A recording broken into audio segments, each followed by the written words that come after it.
What's good, Josh? Your boy J Suave. I am the host of J Suave ENT. Another week, another episode of that Power Book 3 Raising Kanan. First and foremost, before we start this review, let's just get the big elephant out the room real quick. The fate of our boy Famous has been confirmed. And all I'm gonna say is rest in peace. Like, I knew bro was dead already. I already knew the signs was there. But actually seeing part of bro under that mattress and having his mother confirm his identity just told me everything I needed to know. Whoever did what they did to that boy Famous is cruel. You literally left that boy somewhere where someone was likely never gonna find his body, but also in the most disrespectful way at the same time for if somebody did. It's almost as if somebody was rushing. They didn't care to get rid of his body the way that it should have been taken care of because they knew the location was probably gonna bail him out in a way where they should not have found Famous's body. Obviously, we know this pisses Kanan off. My boy is crying for the first time this series. It's hard not to feel bad for bro, but we see this season, two of our main characters this season, Jukebox, and I think more specifically Kanan, are gonna go through losses that completely change the core of their character forever. Before I get into who I think was responsible for Famous's death, because at this point, I think it's really only one or two options. I don't get into everything that's happened in this episode, but before I do that, my TikTok people, stop, like this video, repost, and to my YouTube people, like, comment, share, subscribe, do all those things. Subscribe to my YouTube channel for more videos from me on Power and other series that y'all love. Like, it's debt free. It don't cost y'all nothing to do. All right, so we start this episode of Power in a flashback. Yeah, we're following Famous's family. So we got young Famous, a young Jessica, literally the same girl we've been following for all these seasons of Power Book 3. I guess it just wasn't in the budget to get a younger actress. It is what it is. His mom and his dad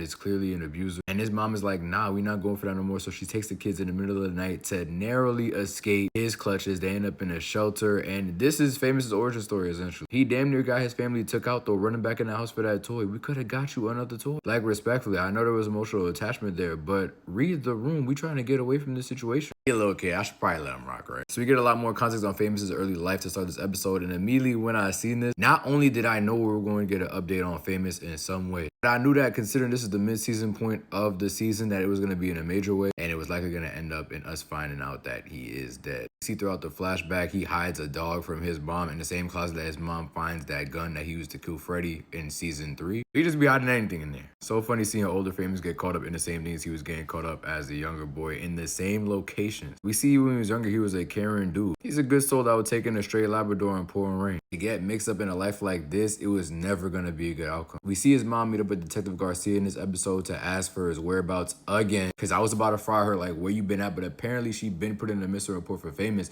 The police department's just not taking it serious. They really think bro done ran away, so much so that they're not even looking into the fact that he could really be a missing person. You know, as a parent, how messed up that gotta be for the police to not be doing their job when it comes to missing persons report. I mean, it's the NYPD. You really cannot put nothing past those bozos. But for them to sit on a whole missing persons report, I really thought this was the mom being negligent. Nah, she been doing her part as a mother. The police department's just trash, as they usually are. So we see later on in the episode, Famous's mom links up with Jukebox and Kanan. He's asking questions like, you sure y'all don't know where Famous is? Kanan's like, nah. Been hearing all these stories about how he left somewhere to go do whatever. And we don't know where he's at either. But if something did happen to him and we find the people who did something to him, it's up for them. Okay, Kanan, you didn't have to say all that. We know you love you some Famous. You didn't have to prove that to us, buddy. Certain things don't need to be said to certain individuals, especially Famous's mom. But I do believe, obviously, Kanan is going to keep that promise to his mother. Whoever did what they did to Famous in this episode is going to get it. We get one more flashback from Famous's mother. I think after his body is discovered, this is after she submitted his gun to the police department. Famous is kind of cool in his head, apologizes for how he acted earlier, and sits down with his mother, telling her his regret, saying that some of the things that he did in his life he wished he did not do. And the whole thing was sad. It was even sadder seeing his mom react to the sight of his body. Lord knows the kind of state whoever did what they did to him left him in. Now, one more thing I didn't mention about some evidence we got on Famous's episode. His mom says that he was cooperating with the feds to an extent, like paraphrasing. Now, we know from this episode, it's been about 6 months since the end of season 3 in the present day. I don't think Famous got to cooperate before whoever took him out took him out. I think he might have contemplated it, but I don't think he said anything incriminating. Otherwise, Kanan and his folks would be off the street. Going to show that Famous still went down as a real one. No snitches badge still intact, but still sad nonetheless. Seeing Kanan react how he reacted in this episode, I mean, it's expected. It's going to be hell to pay as the season progresses. Now, I think the only people who could have took out Famous at this point is either some get back from Freddy's gang or Marvin on orders from Rock. Now listen, I know it might sound crazy thinking Marvin took out Famous, but just listen to how he's talked about Famous this whole season. And take into account Marvin hates snitches. If Rock and Marvin got word that Famous was saying anything, that he got picked up by the cop, that he was involved with Freddie's murder somehow, that he was saying something about it, and you know Detective Howard was always getting news back to Rock in that point of the season. He wasn't dead yet. So it's very likely Marvin knew, and that could have been something else that Detective Howard tried to add to his rap sheet, because we know he was trying to get Marvin flipped in order to protect him, Kanan, and Rock. It's messed up to think about, but I think it presents a great storyline going into season 5, where Kanan now has even more ammunition to be pissed at his family and just go rogue completely. But y'all leave your thoughts in the comments. Do you agree with me? Do you think Marvin could have potentially taken out Famous? I feel like you cannot rule that out for this character who's not going to miss an opportunity to take opportunity. Go to some of the other storylines, starting off with Jukebox. We see she briefly met up with Mara in this episode to clear the air, like, listen, I know you frantic, I know you worried, but I didn't kill nobody. Whatever happened to your husband happened outside of me. I went to check on the apartment just to make sure you was okay. I got nothing to do with that hit. And we see later on in the episode when she's with Marvin that she's really not stressing this at all, for real. Now, it's not hard to believe she wouldn't be stressing it like that. I mean, he was a bad dude, clearly. But also, Mara's kind of chilling off the fact that he's gone now. I saw somebody bring up in a review I watched of the episode earlier that she's probably happy because he was her abuser, and that mental hold that he had on her is now gone, being that he's gone. So in the moment, she's not even worried about how he went out. She's just happy that he's gone. She probably feel like a hero at this point, no lie. Marvin even points out the fact that the army made her desensitized to taking bodies, but she was like,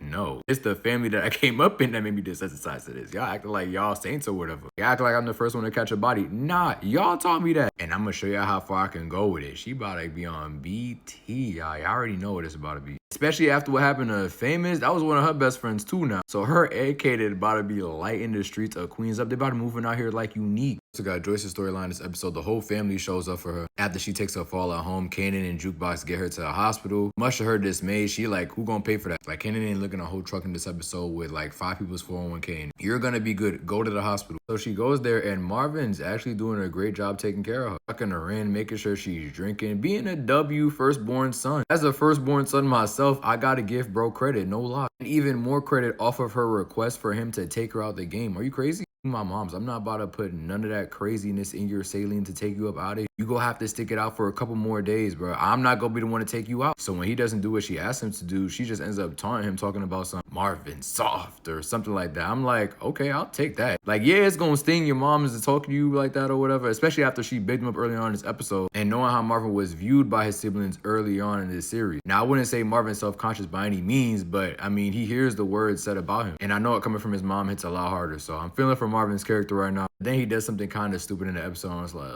my boy out here catching more bodies. Rock tells him to talk to Terry in this episode, talk some sense into him because they need him for their business to continue to thrive. But Terry's like, nah, I'm kind of good off of y'all. Everybody who runs with y'all ends up dead. I'm not trying to be in that position, so I'm going to start talking to the cops and let them know what I know. I'm like, whoa, probably the wrong person to tell that to. For our main characters, that's the right person to talk to. If Marvin decides to put a couple bullets in him, it's gonna be interesting to see how Rock reacts to this, but there's a lot of things that's gonna be interesting to see how Rock reacts to it involving Marvin. But I will give Marvin a pass for this time though, because Terry was bugging. Talking about he's gonna tell the cops what you know. What do you know? What do you think you know? That in and of itself warranted a cap, so I don't think it's gonna be too much heat on Marvin next episode. For this anyway. Moving on to Lulu, we see him and Imani Okoye are scoping out new talent for their label. They find a group that they're interested in taking on. Lou especially takes a liking to this one white artist in the group, but apparently the dude is associated with this big shot law firm, which probably will come up later on in the season, considering how much Imani gassed it up. We see her and Lou hook up this episode really quick after her introduction in the last episode. And at this point, I'm really curious to know if she's an informant. She was asking a lot of weird questions where I'm just like, why do you need to know that? Very suspect, but y'all already know Raising Kanan is gonna have us asking questions till the end of the season. I just hope Lulu don't get caught up, but even if it's not by Imani, Lulu's probably gonna be needed back in the field soon with how Marvin's moving this season. We see Kanan and OC having a conversation in this episode, and OC's relaying information back to Unique in case y'all didn't know, which I knew was the case. No way Unique is gonna let bro live and not get something in return. They had a really funny interaction in this episode, but for the most part, Unique was just linking up with him to get information on Kanan's organization and Rock. And there's some theories going around that Kanan and Unique are gonna work together later on this season. I really don't know how I feel about that, especially because him and Ronnie were just working together last season. And with the way Unique's moving, I don't know if Kanan's on that time yet. Maybe at the end of the season. Y'all let me know what y'all think about Kanan and Unique working together though. I also see Unique meeting up with the boss in New Jersey. It was about 4 or 5 seconds of putting the cap in his head, but out of respect for Baselli's wife, chooses not to do so. And you already know he's trying to put together a team to take out Rock at anything that she loves. All Phil sees is destruction, so he's like, until you can get a team together yourself, I'm not gonna work with you. Talking about he the MVP, you need me. But I feel like, not really. See Neek crash out over this. I'm like, bro, don't let them see you sweat. You got options out there, starting with Quan. Links up with him. Looks like they might work together going forward in this season. Especially with how the conversation with her and Quan went this episode. She's just struggling to keep her relationships intact. It was a great episode though. Looking forward to the next one. Leave in the comments any storylines I missed y'all want to talk about. Don't forget to subscribe while y'all at it.